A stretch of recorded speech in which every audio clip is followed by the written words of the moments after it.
Hello everyone, welcome to CRS class. Our topic today is the covenant at Sinai. The covenant at Sinai. And so we are going to discuss what a covenant is, as well as the Ten Commandments. All right. What is a covenant? A covenant is an agreement between two parties. The agreement can be between two human beings or between God and human beings. With the agreement, the two parties have entered into a relationship. Okay? So there are things which they should do and things which they should not do in order to keep the terms of the agreement. They make laws to know what to do and what not to do. If one side breaks any of the laws, the relationship is broken and the covenant is no more. So that is what covenant is all about. The two parties involved must keep the terms of the agreement. What they have agreed upon, no party must break it. Okay? All right. When Moses led the Israelites from Egypt, he took them to Mount Sinai. At this place, God made an agreement with them, that with the Israelites. God made 10 laws called the 10 Commandments for the Israelites to abide by. If they obey the 10 Commandments, God promised to accept them as his people. And this was what he said. If you obey my voice and keep my covenant, you shall be my own possession among all peoples. For all the earth is mine, and you shall be to me a kingdom of priests and a holy nation. God will bless them as his people and make them prosper as long as they obey the 10 Commandments. However, if they refuse, he will punish them. That is why I said in covenants, both parties must keep the terms of the agreement. God says if they obey him and keep his covenant, they are going to be his people. They are going to be a kingdom of priests and a holy nation.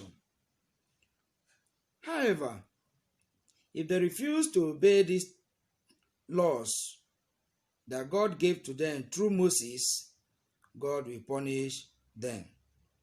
And so, God gave Moses the 10 Commandments in 2 tablets of stones.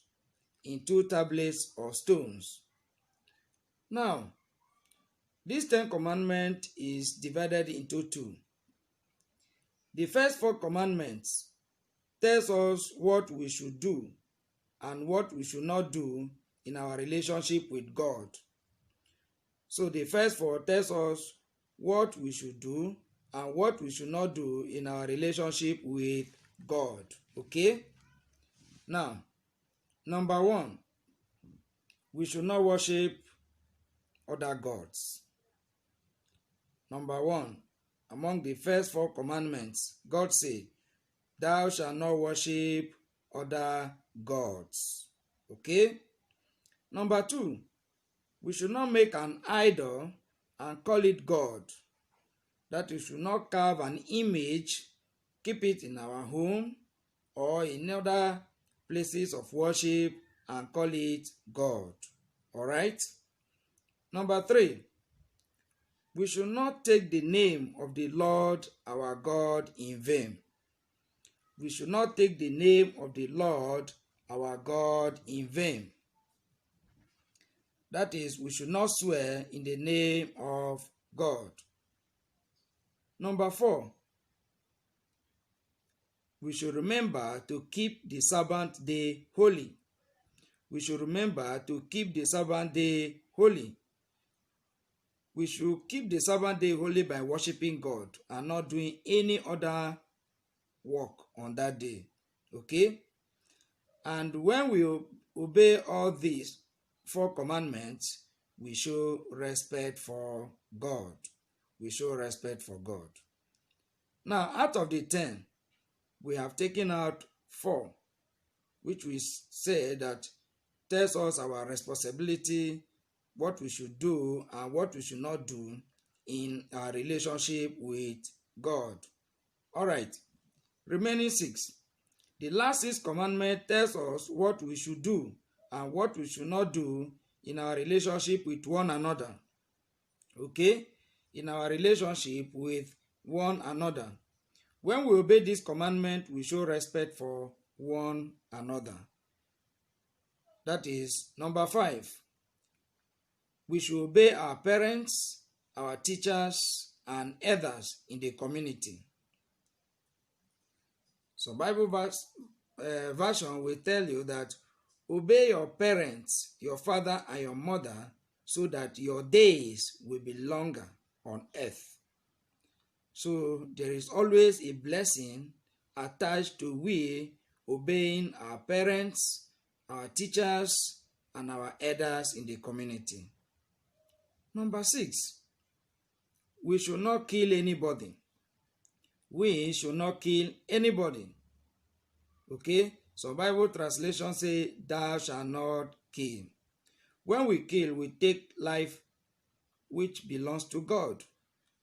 So, since we cannot give life, it is wrong for us to also take life. It shows we have no respect for human life. It also shows that we have no respect for human rights. That is the right to life. Everyone has the right to life. And so it is wrong for us to kill.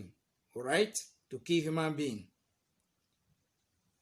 Number 7. Thou shalt not commit adultery. We should not commit adultery or fornication. Okay? We should not engage in sex before marriage.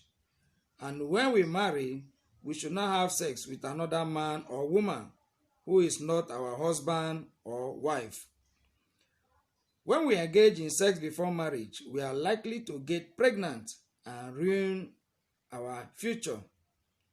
We are also likely to get HIV and AIDS, which can kill us, and other sexually transmitted diseases. And so, in order not for us to ruin our future, we should keep ourselves until we get married. And when we get married, we will stick to our partners, okay? As a man, you stick to your wife. As a woman, to your husband only. All right, number 8. Thou shalt not steal. That is to say, we should not take what does not belong to us. We should not take what does not belong to us. Something as small as pencil or a pen, if you take it without the notice, without the knowledge of the owner of the pen, you have broken the commandment number 8.